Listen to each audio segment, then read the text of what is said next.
ಶ್ರೀ ಸ್ವಾಮಿ ಸಮರ್ಥ ಶ್ರೀ ಅಕ್ಕಲ್ಕೋಟ್ ಶ್ರೀ ಸ್ವಾಮಿ ಸಮರ್ಥ ಸೇವಾ ಕನ್ನಡ ಯೂಟ್ಯೂಬ್ ಚಾನಲ್ದಾಗ ಎಲ್ಲರಿಗೂ ಸ್ವಾಗತ. ನಾನು ನಿಮ್ಮ ಪೂಜಾ. ಮೊದಲನೇದಾಗಿ ಎಲ್ಲ ನನ್ನ ಸ್ವಾಮಿ ಕುಟುಂಬದವರು ಶ್ರೀ ಸ್ವಾಮಿ ಸಮರ್ಥ ರಕ್ಷಾಬಂಧನದ ಎಲ್ಲರಿಗೂ ಶುಭಾಶಯಗಳು. ನಿಮ್ಮ ಜೀವನದಾಗ ಸ್ವಾಮಿ ಮಹಾರಾಜರ ಎಲ್ಲ ಒಳ್ಳೆಯದನ್ನು ಮಾಡಲಿ, ಒಳ್ಳೆಯದು ಆದಷ್ಟು ಹೆಚ್ಚಿನ ಪ್ರಮಾಣದ ಸೇವೆ ಮಾಡಲಿ. ಇವತ್ತು ಸೇವೆ ಅಂದ್ರೆ ಸ್ವಾಮಿ ಮಹಾರಾಜರ ಬಗ್ಗೆ ಸೇವೆಯನ್ನು ಶೇರ್ ಮಾಡ್ಕೋತಿಲ್ಲ, ಇವತ್ತು ರಾಯರ ಬಗ್ಗೆ. ಯಾಕಂದ್ರೆ ನಾನು 2-3 ವರ್ಷದಿಂದ ಈ ಸೇವೆಯನ್ನು ಮಾಡ್ಕೊತ ಬಂದೆನು. ಯಾವಾಗ ನಮ್ಮ ಮನೆಗೆ ಪರಿಮಳ ಗ್ರಂಥ ಬತ್ತಲ್ಲ ಅವಾಗಿಂದ ನನಗೆ ಈ ಸೇವೆ ಬಗ್ಗೆ ಗೊತ್ತಿದೆ. ನಾ ಹೆಚ್ಚೇನು ಮಾಡಿಲ್ಲ, ವರ್ಷದಾಗಿ ಬರುವಂಥ ರಾಯರ ಆರಾಧನೆ 3 ದಿನ ಸೇವೆ ಅಷ್ಟೇ ಮಾಡಿರ್ತೇನೆ. ಪ್ರತಿ ಗುರುವಾರ ಮಹಾರಾಜರ ಜೊತೆ ಯಾವ ರೀತಿ ನನಗೆ ಸರಳವಾಗಿ ಪೂಜೆ ಮಾಡ್ಕೋದಾದಿಲ್ಲ ಅದಷ್ಟೇ ಮಾಡ್ತೇನೆ. ಏನು ಪಕ್ಕ ಇವತ್ತು ಮಹಾರಾಜರ ಬಗ್ಗೆ ಸೇವೆ ಶೇರ್ ಮಾಡ್ಕೋತಾರೆ, ಇವತ್ತು ರಾಯರ ಬಗ್ಗೆ ಇಲ್ಲ. ನನಗೆ ಗೊತ್ತಿದ್ದ ಗುರುಗಳು ಅಂದ್ಕೂಡಲೇ ಎಲ್ಲರೂ ಒಂದ. ಹಾಗಾಗಿ ನನಗೆ ಗೊತ್ತಿದ್ದಂಥ ಸೇವೆ ಇವತ್ತು ನಾನು ನಮ್ಮ ಜೊತೆ ಶೇರ್ ಮಾಡ್ಕೊಂಡು, ಎಷ್ಟೋ ಜನ ರಾಯರ ಭಕ್ತರು ಕೂಡ ಇದ್ದೀರಿ, ರಾಯರ ಸೇವೆ ಕೂಡ ಮಾಡ್ತಿರ್ತೀರಿ. ಹಾಗಾಗಿ ಇಲ್ಲಿ ಮೇಲೆ ಏನು ಕಾಣ್ಕತ್ತಿಲ್ಲ, ಅಲ್ಲಿ ಪರಿಮಳ ಗ್ರಂಥ ಐತಿ. ಇದು ಗ್ರಂಥ ಅಂದ್ರೆ ಬಂದೀಗ 1.5-2 ವರ್ಷ ಆಯ್ತು ಅನಿಸ್ತೈತಿ. ಆದ್ರೆ ಇದ್ರ ಬಗ್ಗೆ ಹೆಚ್ಚಿನ ಸೇವೆ ಬಗ್ಗೆ ನಂಗೆ ಮಾಹಿತಿ ಗೊತ್ತಿಲ್ಲ ಆಗುತ್ತೆ. ಇಲ್ಲಿ ರಾಯರ ಅವರು ಸೇವೆ ಗ್ರಂಥಗಳು ಸಕಾಟ್ ಕೊಟ್ಟಿದ್ದಾರೆ. ಈ ಗ್ರಂಥಗಳು ಕೂಡ ನನ್ನ ಕಡೆ ಇದಾವೆ. ಅಂದ್ರೆ ಪರಿಮಳ ಗ್ರಂಥದಾಗ ರಾಯರ ಫೋಟೋ, ಮಂತ್ರಾಕ್ಷತೆ ಮತ್ತು ಈ ಗ್ರಂಥಗಳು ಕೊಟ್ಟಿರ್ತಾರೆ. ಅಂದ್ರೆ ಯಾರು ರಾಯರಿಗೆ ಹರಿಸ್ಕೊಂಡಿರ್ತಾರಲ್ಲ ಅವರ ಏನು ಆಸೆ ಪೂರ್ಣ ಆದ ಕೂಡಲೇ ನಾವು ಇಷ್ಟ ಪರಿಮಳ ಗ್ರಂಥವನ್ನು ಕೊಡ್ತಿರ್ತೇವೆ. ಅದೇ ರೀತಿ ನಮ್ಮ ಮನೆಗೆ ಕೂಡ ಬಂದೈತಿ. ನಮ್ಮ ಮನೆಯವರು ನಮ್ಮ ಫ್ರೆಂಡ್ ಒಬ್ರು ಅವ್ರು ನಮ್ಮ ಹೆಸರದ ಹಾಕಿದಾಗ ನಮ್ಮ ಮನೆಗೆ ಅದೇ ರೀತಿ ರಾಯರ ಪರಿಮಳ ಗ್ರಂಥ ಕೂಡ ಐತಿ. ಹೆಚ್ಚೇನು ನನ್ನ ಕಡೆಯಿಂದ ಸೇವೆ ಆಗೋಲ್ಲ. ಮಹಾರಾಜರು ಯಾವ ರೀತಿ ಸೇವೆ ಮಾಡ್ತಾಯಿಲ್ಲ ಆ ರೀತಿ ಸೇವೆ ಅಂತ ನನಗೆ ಯಾವುದು ಹೆಚ್ಚು ಮಾಹಿತಿ ಗೊತ್ತಿಲ್ಲ. ಸೇವೆ ಮಹಾರಾಜರ ಸೇವೆ ನನ್ನ ಕಡೆಯಿಂದ ಜಾಸ್ತಿ ಐತಿ. ಪ್ರತಿ ಗುರುವಾರ ರಾಯರ ಸ್ತೋತ್ರ ಹೇಳೋದ ಅಥವಾ ಪೂಜಾಯ ರಾಘವೇಂದ್ರಾಯ ಸತ್ಯಧರ್ಮ ರಥಾಯ ಭಜಿತಾಂ ಕಲ್ಪವೃಕ್ಷಾಯ ನಮತಾಂ ಕಾಮಧೇನು, ಇದೊಂದು ಸ್ತೋತ್ರ ನನಗೆ ಗೊತ್ತೈತಿ. ಇದನ್ನ ಹೇಳ್ತಿರ್ತಾರೆ, ನನ್ನ ಮಕ್ಕಳು ಕೂಡ ಹೇಳ್ತಿರ್ತಾನೆ. ಮಹಾರಾಜರು ನನ್ನ ಗುರುಗಳು ಅಂದ್ಕೂಡ ಎಲ್ಲರೂ ಸೇವೆ ಮಾಡೋಕೆ ಅವಕಾಶ ಸಿಕ್ತಂದ್ರೆ ಅದರಿಂದ ಯಾಕೆ ನಾವು ಮಿಸ್ ಮಾಡ್ಕೋಬೇಕು. ಅದೇ ರೀತಿ ಈಗ ಇದೇ ಬರೋ ಆಗಸ್ಟ್ 29 ರಾಯರ 355ನೇ ಆರಾಧನಾ ದಿನವೈತಿ. ಹಾಗಾಗಿ ನಾನು 2 ವರ್ಷದಿಂದ ಯಾವಾಗ ಪರಿಮಳ ಬಂತಲ್ಲ ಅವಾಗಿಂದ ಈ ಸೇವೆನ ನಾನು 3 ದಿನದ ಸೇವೆಯನ್ನು ಮಾಡ್ತೇನೆ. ಸರಳವಾಗಿ ಯಾವ ರೀತಿ ಮಾಡ್ತೇನೆ ಅನ್ನೋದು ಹೇಳ್ಕೋದನು. ಈ ಸೇವೆನ ನೀವು ಕೂಡ ಮಾಡಿದ್ರೆ ಬಯಸ್ತೇನೆ. ಯಾಕಂದ್ರೆ ಗುರುಗಳ ಸೇವೆ ಎಲ್ಲ ಗುರುಗಳ ಅನ್ಕೂಲ ಒಂದೇ. ನಾವು ಯಾವುದೇ ಗುರುವಿನ ಸೇವೆ ಮಾಡ್ರು ಹೋಗಿ ಗುರುವಿಗೆ ಸಮರ್ಪಣೆ ಆಗ್ತಿರ್ತೈತಿ. ಮನಸ್ಸಿನಾಗ ಭಕ್ತಿ ಇರಬೇಕು, ವಿಶ್ವಾಸ ಇರಬೇಕು ಅಷ್ಟೇ. ಅದೇ ರೀತಿ ನನಗೆ ಈ ಸೇವೆ ಅಂದ್ರೆ ರಾಯರ ಸಂಪೂರ್ಣ ಸೇವೆ ಯಾವ ರೀತಿ ಮಾಡೋದಾ ಅಂದ್ರೆ ನಮ್ಗೆ ಯಾವುದೇ ಒಂದು ಸಂಕಲ್ಪಿತ್ತು 7 ಗುರುವಾರ 9 ಗುರುವಾರ ಈ ರೀತಿ ಗುರುವಾರಗಳು ಮಾಡ್ತಾರಲ್ಲ ಆ ರೀತಿ ಗುರುವಾರದ ಯಾವ ರೀತಿ ಸೇವೆ ಮಾಡ್ಬೇಕನ್ನೋ ಸಂಪೂರ್ಣ ಮಾಹಿತಿ ಈ ಬುಕ್ದಾಗ ಕೊಟ್ಟಿದ್ದಾರೆ. ಆನಂತರ ನಾ ಈ ಆರಾಧನೆ 3 ದಿನ ಏನಿರ್ತಿದ್ಲ ನಾವು ಸಂಕಲ್ಪ ಅಂದ್ರೆ ಕಾಯಿ ಸಂಕಲ್ಪ ಕಟ್ತೇವೆ. ಒಂದು ಕಾಯಿ ತೊಗೊಂಡು ಅದನ್ನ ಯೆಲ್ಲೋ ಕಲರ್ ಅರವೆ ಕಟ್ಟಿ ಮಂತ್ರಾಕ್ಷತೆ ಏನು ಅಕ್ಷತೆ ಇರ್ತವೆ ಅದನ್ನ ಹಾಕಿ 11 ರೂಪಾಯಿ ಹಾಕಿನ ಕಟ್ಟಿಡ್ತೇನೆ. ಅಂದ್ರೆ ನಮ್ದು ಏನೋ ಒಂದು ಸಂಕಲ್ಪ ಇತ್ತಂದ್ರೆ ನಾವು ಮಾಡಿದ್ವಿ. ಆದ್ರೆ ನಂಗೆ ಸೇವೆ ಅಷ್ಟೇ ಮಾಡೋದು, ಇದು ಸಂಕಲ್ಪ ಯಾವುದು ಮಾಡೋಲ್ಲ. ನಂಗೆ ಸರಳವಾಗಿ ಅಂದ್ರೆ ರಾಯರ್ ನಮ್ಮ ಮನೆಗೆ ಬಂದಾರ ಅಂದ್ಮೇಲೆ ಸೇವೆ ಯಾಕೆ ಮಾಡಬಾರ್ದಪ್ಪ.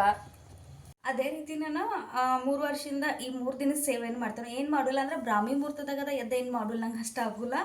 ನನಗೆ ಹೆಲ್ತ್ ಇಶ್ಯೂ ಇರೋದ್ರಿಂದ ಮೊದಲೆಲ್ಲ ಮಾಡ್ತೀನಿ, ಈಗ ನನಗೆ ಹಾಕತ್ತಿಲ್ಲ. ಹಾಗಾಗಿ ಸರಳವಾಗಿ ಅಂದ್ರೆ ಆದಷ್ಟು 7:30-8 ಗಂಟೆ ಒಳಗೆ ಪೂಜೆ ಮಾಡ್ಕೊತೇನೆ. ಪೂಜೆ ಅಂದ್ರೆ ಏನೋ ಸರಳವಾಗಿ ರಾಯರಿಗೆ ನಾವು ಮಹಾರಾಜರಿಗೆ ಯಾವ ರೀತಿ ಅಷ್ಟಗಂಧ ಅರ್ಪಣೆ ಮಾಡ್ತೀವಲ್ಲ ಅದೇ ರೀತಿ ಚಂದನ ಅಥವಾ ಅಷ್ಟಗಂಧ ತಿಲಕವನ್ನು ಇಡ್ತಾನೋ. ಮಹಾರಾಜ ರಾಯರ ಫೋಟೋ ಏನಿರಲಿಲ್ಲ ಆ ಫೋಟೋ ಕ್ಲೀನಾಗಿ ಒರೆಸಿ ಪರಿಮಳ ಗ್ರಂಥ ಎಲ್ಲ ಕ್ಲೀನಾಗಿ ಒರೆಸಿ ಅಲ್ಲಿ ರಾಯರ ಫೋಟೋ ಐತಿ ಆ ಫೋಟೋಕ್ಕೆ ತುಳಸಿಯನ್ನು ಅರ್ಪಣೆ ಮಾಡ್ತಾನೋ, ಆದಷ್ಟು ಯೆಲ್ಲೋ ಕಲರ್ ಹೂವನ್ನು ಅರ್ಪಣೆ ಮಾಡ್ತಾನೋ. ಆ ನಂತರ ಈ 3 ದಿನ ಏನಾಗ್ತಿದ್ಲ ನಾವು ಒಂದೇ ಟೈಮ್ ಆಹಾರವನ್ನು ತೊಗೋದಿರ್ತೈತಿ. ಅಂದ್ರೆ 1 ಟೈಮ್ ಊಟ ಮಾಡಿ ಉಳಿದ ದಿನ ನಾವು ಉಪವಾಸ ಅಂದ್ರೆ ಫಲಹಾರ ಈ ರೀತಿ ತೊಗೋದಿರ್ತೈತಿ. ನನಗೆ ಗೊತ್ತಿದ್ದದು ಅಂದ್ರೆ ನನಗೆ ಇದ್ರ ಬಗ್ಗೆ ಹೆಚ್ಚು ಮಾಹಿತಿ ಗೊತ್ತಿಲ್ಲ. ಯಾವ ರೀತಿ ಮಾಡ್ತೇನೆ ಅದನ್ನು ನಾನು ನಿಮ್ಮ ಜೊತೆ ಶೇರ್ ಮಾಡ್ಕೊಂಡು.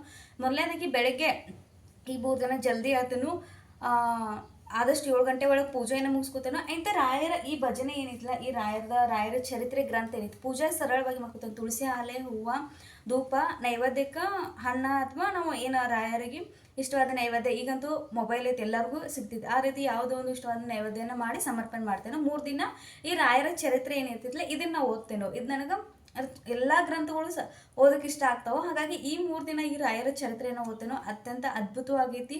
ಓದಕತ್ತು ಅಂದ್ರೆ ಈ ಮುಗಿಯೋದು ಗೊತ್ತಾಗೋಲ್ಲ. ಈ 3 ದಿನದಾಗ ಈ ರಾಯರ ಚರಿತ್ರೆ ಪೂರ್ಣ ಆಗ್ತಿದ್ದು ನನ್ನ ಕಡೆಯಿಂದ. ವರ್ಷದಾಗ ಈ 3 ದಿನ ಅಷ್ಟೇ ನನ್ನ ಕಡೆಯಿಂದ ಈ ಸೇವೆ ಆಗ್ತೈತಿ. ಉಳಿದ ದಿನ ಯಾವುದೇ ರೀತಿ ನನ್ನ ಕಡೆಯಿಂದ ಸೇವೆ ಆಗೋಲ್ಲ. ಸ್ವಾಮಿ ಮಹಾರಾಜರ ಏನು ನಿತ್ಯ ಸೇವೆ ಇರ್ತಿದ್ಲ ಅದನ್ನು ಕೂಡ ನಾನು ಕಂಟಿನ್ಯೂ ಮಾಡ್ತಿರ್ತೇನೆ. ಈ ಸೇವೆಯನ್ನು ನಾನು ಪೂರ್ಣ ಮಾಡಿದ ಕೂಡಲೇ ಈ 3ನೇ ದಿನಕ್ಕೆ ಈ ಸೇವೆಯನ್ನು ಪೂರ್ಣ ಮುಗಿದ ಕೂಡಲೇ ಮನ್ಯಾಗ 3ನೇ ದಿನಕ್ಕೆ ಸಂಕಲ್ಪಕಾಯಿ ಅಂತೂ ಏನು ಬಿಚ್ಚುಲ್ಲ. ಅಂದ್ರೆ ಅಂತ ನಾವು ಯಾವಾಗ ಮಂತ್ರಾಲಯಕ್ಕೆ ಹೋಗ್ತಿಲ್ಲ ಅಲ್ಲೇ ಒಂದೊಂದ್ಸಲ ವಿಸರ್ಜನೆ ಮಾಡಿರ್ತೇನೆ. ಒಂದೊಂದ್ಸಲ ಹೋಗೋಕ್ಕಾಗ್ದಿಲ್ಲ ಅಂದ್ರೆ ಆ ಕಾಯಿಯನ್ನು ನಾವು ಇಲ್ಲೇ ಮನ್ಯಾಗ ಪ್ರಸಾದ ರೂಪದಾಗ ತೊಗೋತಿರ್ತೀವಿ. ಆ ನಂತರ ಇನ್ನು ನಾವು ಇಲ್ಲಿ ರಾಯರ ಭಜನೆಗಳು ಕೂಡ ಭಜನೆ ಗ್ರಂಥ ಕೂಡ ಕೊಟ್ಟಿದ್ದಾರೆ. ಇದು ಅತ್ಯಂತ ಅದ್ಭುತ ಐತಿ. ಇದನ್ನು ಕೂಡ ಸಾಧ್ಯವಾದ್ರೆ ನೀವು ಓದ್ಬೋದು. ಯಾರ್ಯಾರ ಕಡೆ ಗ್ರಂಥಗಳು ಇದಾವೆ ಅವ್ರಿಗೆ ಎಲ್ಲರಿಗೂ ಗೊತ್ತೈತಿ ಯಾವ ರೀತಿ ಸೇವೆ ಮಾಡ್ಬೇಕು ಅನ್ನೋದು.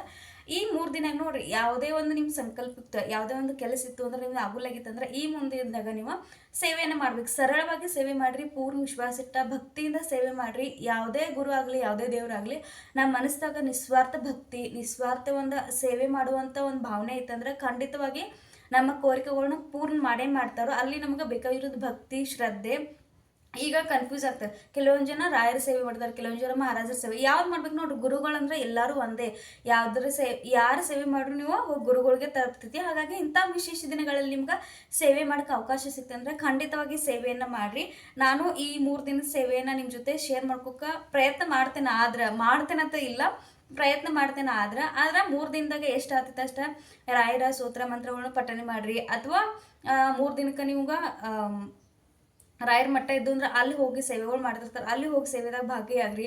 ಇಲ್ಲಾಂದ್ರೆ ಹೋಗಿ ದರ್ಶನ ತೊಗೊಂಬರ್ರಿ. ಇಲ್ಲಾಂದ್ರೆ ನಮ್ಗೆ ಯಾವುದೂ ಗುರುತಿಲ್ಲ ಐತಂದ್ರೆ ಶ್ರೀ ರಾಘವೇಂದ್ರ ನಮ ಅಥವಾ ಸರಳವಾಗಿ ರಾಯರ ಮಂತ್ರ ಇಲ್ಲ, ಆ ಮಂತ್ರವನ್ನು ನೀವು ಹೇಳ್ಕೊಬೋದು. ನನಗೆ ಗುರ್ತಿತ್ತು, ಇಷ್ಟನ ಮಾಡ್ತೇನೆ, ಇಷ್ಟ ಸರಳವಾಗಿ ಮಾಡ್ತೇನೆ ಅಂದ್ರೆ ಸಾಯಂಕಾಲ ಊಟ ಮಾಡ್ತೇನೆ, ಮಧ್ಯಾಹ್ನ ಬೆಳಗ್ಗೆ ಏನು ತಗೋಲ್ಲ, ಚಹಾ ಕಾಫಿ ಅನ್ನ ಹಾಲು ಈ ರೀತಿ ತಗೋತೇನೆ. 3 ದಿನ ಇಷ್ಟು ಸರಳವಾಗಿ ಸೇವೆ ಮಾಡ್ತೇನೆ. ಇಷ್ಟು ನನಗೆ ಹೇಳ್ಕೋದಿತ್ತು, ಯಾಕೆಂದ್ರೆ ನಾ ಮಾಡ್ಕತ್ತಂತ ಸೇವೆ ನಿಮ್ಮ ಜೊತೆ ಶೇರ್ ಮಾಡ್ಕ ನನಗೆ ಇಷ್ಟ ಆಗ್ತೈತಿ. ಮತ್ತು ಆ ಸೇವೆ ಎಲ್ಲರೂ ಮಾಡ್ಲಿ ಅನ್ನೋದಿಷ್ಟ.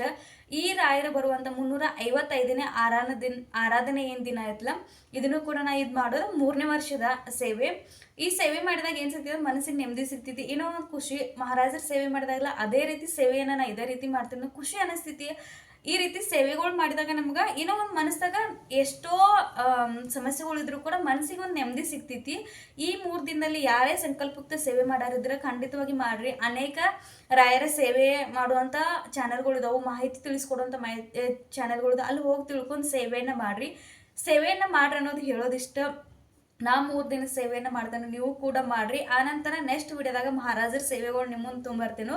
ಆನಂತರ ಈ ಗ್ರಂಥದ ಬಗ್ಗೆ ಮಾಹಿತಿ ಕೇಳ್ಕೊತಾರೆ, ನನಗೇನು ಗೊತ್ತಿಲ್ಲ ಎಲ್ಲಿ ಸಿಗ್ತಾವೆ. ಇನ್ನು ನನಗೆ ಪರಿಮಳ ಗ್ರಂಥದ ಜೊತೆ ಬಂದಂಥ ಈ ಗ್ರಂಥಗಳು ಇದನ್ನು ನಮ್ಮ ಮನೆಯವ್ರು ಕೂಡ ಓದ್ತಾರೋ, ನಾನು ಕೂಡ ಓದ್ತೇನೆ. ಯಾವಾಗ ನಮ್ಗೆ ಓದ್ಬೇಕು ಅನಿಸ್ತೈತಿ ಅವಾಗ. ಪ್ರತಿನಿತ್ಯ ಅಂತೂ ಸೇವೆ ಯಾವುದೂ ಆಗೋಲ್ಲ, ಪ್ರತಿನಿತ್ಯ ಅಂತೂ ಕೈ ಮುಗಿದ ಪೂಜೆ ಮಾಡೋದ ಇಷ್ಟ ಆಗ್ತಿರ್ತೈತಿ, ನೈವೇದ್ಯ ಇಡೋದ. ಆನಂತರ ಗುರುವಾರಕ್ಕೊಮ್ಮೆ ನಾವು ಯಾವ ರೀತಿ ಸರಳವಾಗಿ ಪಂಚೋಪಚಾರವಾಗಿ ಪೂಜೆ ಮಾಡ್ತೇನೆ ಆನಂತರ ಆಗ್ತಿರ್ತೈತಿ. ಆನಂತರ ಮಹಾರಾಜರ ಸೇವೆ ಅಂತೂ ನಿಮಗೆ ಗುರ್ತೈತಿ, ಪ್ರತಿನಿತ್ಯ ಅಂತೂ ನಿತ್ಯ ಸೇವೆ ಆಗ್ತಿರ್ತೈತಿ. ಮಹಾರಾಜರಿಗೂ ಸರಳವಾಗಿ ಪೂಜೆ ಮಾಡ್ದೆ. ನನ್ನ ಜೊತೆ ಆಡಂಬರ ಅನ್ನೋದು ಏನಿಲ್ಲ ನನ್ನ ಹತ್ತಕ್ಕೆ. ಅಂದ್ರೆ ಹೆಚ್ಚಾಗಿ ನಾ ಮಾಡೋದು ಸರಳ ಪೂಜೆಗಳನ್ನ ನನಗೆ ಗೊತ್ತಿದ್ದಂಥ ಮಾಹಿತಿನೇ ನಿಮ್ಮ ಜೊತೆ ಶೇರ್ ಮಾಡ್ಕೊತಿರ್ತೇನೆ. ಅನೇಕ ದಿನಗಳಿಂದ ವಿಡಿಯೋ ಮಾಡೋಕ್ಕೆ ಹಾಕಿಕ್ಕಾಗಿಲ್ಲ, ಸ್ವಲ್ಪ ಆರಾಮಿಲ್ಲಾಗಿತ್ತು. ಹಾಗಾಗಿ ಇನ್ನು ಈ ಸೇವೆ ಅಥವಾ ಈ ಮಾಹಿತಿ ನಿಮ್ಗೆ ಇಷ್ಟ ಆಗಿತ್ತಂದ್ರೆ ನೀವು ಕೂಡ ರಾಯರ ಸೇವೆ ಮಾಡ್ತೀರಂದ್ರೆ ಖಂಡಿತವಾಗಿ ಕಮೆಂಟ್ ಹಾಕ್ರಿ. ಮುಂದಿನ ಹೊಸ ವಿಡಿಯೋದಾಗ ನಿಮ್ಮ ಮುಂದೆ ಬರ್ತೇನೆ, ಸ್ವಾಮಿ ಸೇವೆ ಜೊತೆಗೆ ನಿಮ್ಮ ಮುಂದೆ ಬರ್ತೇನೆ. ಶ್ರೀ ಸ್ವಾಮಿ ಸಮರ್ಥ.